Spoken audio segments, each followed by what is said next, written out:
100%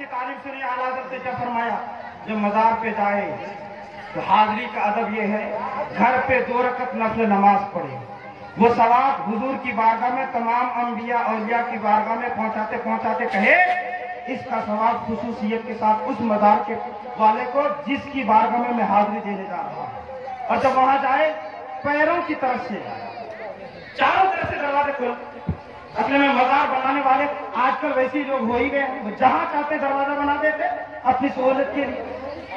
پیر کی طرف سے جا اور جا کر کے کیسے کھڑے ہوں تو آپ کو پیر کی طرف سے جا کر کے اس طور پر کھڑا ہونا، یعنی بائیں طرف چلے جائیں اور بائیں طرف جا کر کے اپنی پیٹھ کر لیجئے پچھم جانب اور اپنا چہرہ کر لیجئے پورب جانب، اور پیر صاحب کا چہرہ کس طرف ہے جو مزار میں تشریف فرما ہے ان کا چہرہ پچھم جانب، کیونکہ مردے کو ایسے لٹایا جاتا ہے۔ آپ کا چہرہ پورب اور ان کا چہرہ پچھم، دونوں فیس ٹو فیس ہو گئے تو ان کی نگاہوں کے خیر ڈائریکٹ آپ کے جسم پر پڑے۔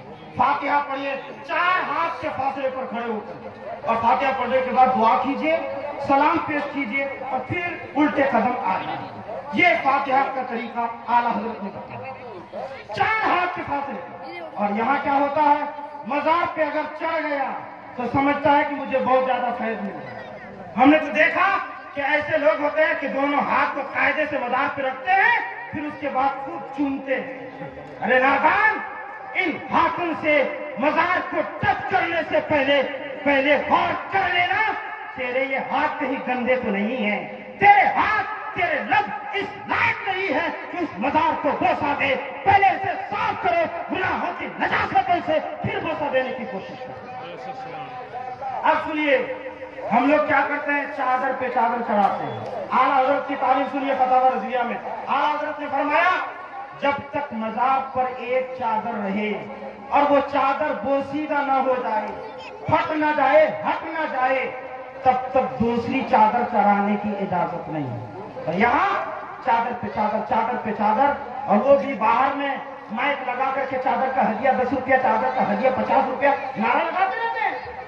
یاد رکھو مزاروں پہ تم چادر پہ چادر چڑھائے جا رہے ہو، قوم کی غریب بچیوں کو دیکھو، اگر تمہاری نیت میں مزار میں چادر چڑھانا ہی ہے تو پھر اس سے تم کپڑا خریدو، غریب کی بیٹی کو دو اور کہو کہ اس کا ثواب صاحب مزار کو پہنچ جائے، اللہ انہیں بھی عطا فرمائے گا، صاحب مزار بھی راضی ہوں گے، اللہ بھی راضی ہوگا، حضور بھی راضی ہوگا۔ رفیقان گرامی، ہمیں یہ مزاج اعلیٰ حضرت فاضل بریلوی نے دیا۔ ایک بات اس موقع پر اور کر دے رہا ہوں، بہت ساری جگہوں پر